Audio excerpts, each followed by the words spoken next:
Hello दोस्तों, ये blood relation की क्लास 3 है।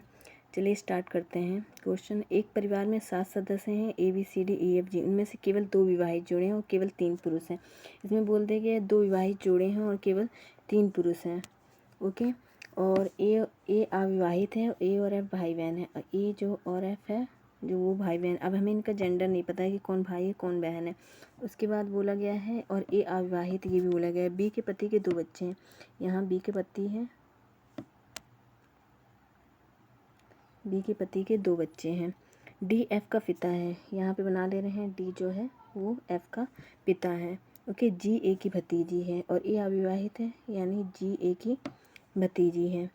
उसके बाद बोला गया है जो कि पुरुष सदस्य नहीं है। जो कि बोला गया तो जो कि ए के बारे में बोला गया है, पुरुष सदस्य नहीं है, तो ये क्या हो जाएगी, महिला सदस्य हो जाएगी। बी सी की माता है, यहाँ पे बी है, ये माता हो जाएगी सी की। ओके, सी अविवाहित है, ये भी बोला गया है। और ई एफ या जी से विवाहित नहीं है। ई जो है वो ना तो एफ से विवाहित है और ना ही जी से विवाहित है। ओके, एफ और जी से विवाहित नहीं है ई, तो ई किससे विवाहित हो जाएगी, डी से विवाहित हो जाएगी। ओके, अब इसको हमको बी को भी सेट करना है, तो बी के पति के 2 बच्चे, बी को हम यहाँ पे सेट कर दें क्योंकि यही जगह बची हुई है। यहाँ पे बी लड़की, तो ये क्या हो जाएगा, बेटा हो जाएगा। और बी के पति के 2 बच्चे हैं, तो सी यहाँ पे हो जाएगा। अब ये भी बोला गया है कि यहाँ पे केवल 3 पुरुष हैं, तो 2 पुरुष तो हमें मिल गए, एक डी और दूसरा एफ। तो हमें एक पुरुष और, तो ये सी का जेंडर नहीं पता है, तो सी क्या हो जाएगा, यहाँ पे पुरुष हो जाएगा। ओके, तो ये क्वेश्चन आपका सॉल्व हो गया। अब इसमें क्वेश्चन है कौन सी की आंटी है। अब सी के बारे में पूछा है कौन सी की आंटी है, तो ए क्या हो जाएगा, ए किसका बच्चा है, ये सी किसका बच्चा है, एफ और बी का। तो एफ की जो बहन है वो ए है, यानी सी की आंटी कौन हो जाएगा, ए हो जाएगा। ओके, तो इसमें 2 क्वेश्चन है, उसको आप लोग कमेंट में उसका आंसर दीजिएगा। 2 क्वेश्चन और है इसमें। नेक्स्ट क्वेश्चन पे चलते हैं। इसमें अब यहाँ पे दिया गया है परिवार में 8 सदस्य हैं जिनकी 3 पीढ़ियाँ हैं, जिनमें से केवल 3 विवाहित जोड़े हैं। 3 पीढ़ियाँ बताया गया है और 3 विवाहित जोड़े। ओके, ए डी की माता है। सबसे पहले बोला गया है ए जो है वो डी की माता है। ओके, डी की माता है। जी बी का दामाद है। जी जो है वो दामाद बोल दिया गया है, किसका, जी की शादी किसी से हुई होगी और वो किसका दामाद है, बी का दामाद है। ओके, एच डी का भतीजा है। अब यहाँ पे बना ले रहे हैं, एच जो है वो भतीजा हो जाएगा डी का, क्योंकि डी यहाँ पे बोल दिया गया है कि डी क्या है, अविवाहित है। तो एच डी का भतीजा। सी का केवल एक पुत्र है, यहाँ पे बोला गया है सी का केवल एक पुत्र है। और एफ सी की क्या है, एफ सी की पोती है।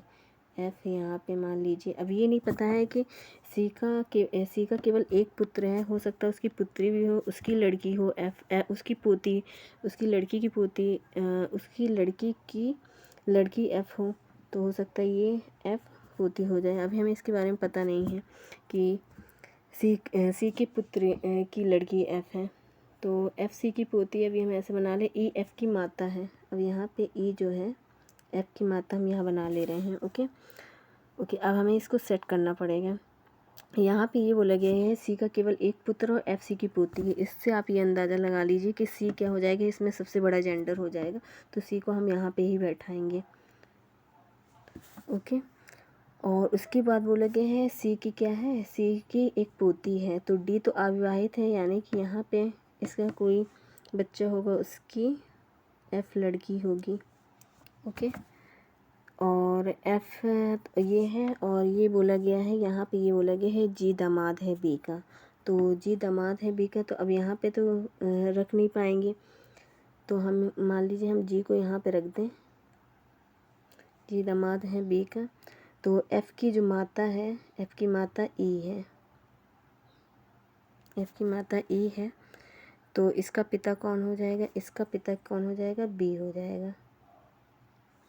ओके, क्योंकि बी क्या है, ई माता हो जाएगी एफ की, तो यहाँ पे बी पिता। ये क्या, ये बोला गया है जी का दामाद कौन है, जी का जो दामाद, जी दामाद है बी का। ओके, तो यहाँ पे ये भी बोला गया है कि अब यहाँ पे कह रहे हैं कि इसका केवल एक ही पुत्र है, सी का केवल एक ही पुत्र है, तो यहाँ पे क्या हो जाएगा, डी क्या हो जाएगा, डी इसकी बेटी हो जाएगी। ओके, क्योंकि पुत्र तो बी हो ही गया है, तो इसमें केवल एक ही पुत्र बोला गया है, सी का केवल एक ही पुत्र है, तो यहाँ पे डी इसकी बेटी हो जाएगी। उसके बाद ये आपका क्वेश्चन सॉल्व हो गया। सी डी से किस प्रकार संबंधित है। अब सी के बारे में पूछा गया है कि ये जो सी है ये डी से किस प्रकार संबंधित है, तो सी जो डी से किस प्रकार संबंधित हो जाएगा, तो सी जो है डी का पिता हो जाएगा।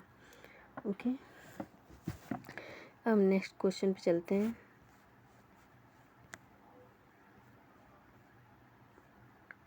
ये जो है ये सिंबल वाले क्वेश्चन हैं।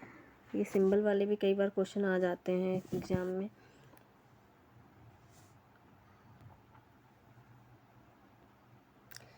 तो यहाँ पे देखिए एस डॉलर आर, तो एस डॉलर आर का मतलब क्या है, पी बी का भाई है, तो यहाँ पे एस क्या हो जाएगा, एस भाई हो जाएगा आर का। ठीक है, उसके बाद आर प्रतिशत क्यू का मतलब क्या है, पी बी का पिता है, यानी आर पिता हो जाएगा किसका, क्यू का पिता हो जाएगा।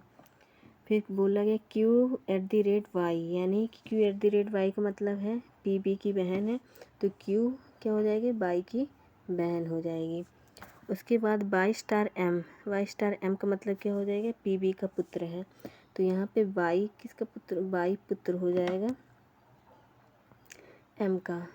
ओके, तो एम क्या हो जाएगी, इसकी माता हो जाएगी वाई की। ओके, तो अब ये पूछा गया एम एस से किस प्रकार संबंधित है, एम का एस से संबंध पूछा जा रहा है, तो एम क्या हो जाएगी, एम भाभी हो जाएगी एस की। ओके, तो ये क्वेश्चन हो जाएगा ये। ओके, अगर वीडियो अच्छा लगे तो सब्सक्राइब करें। Thank you so much.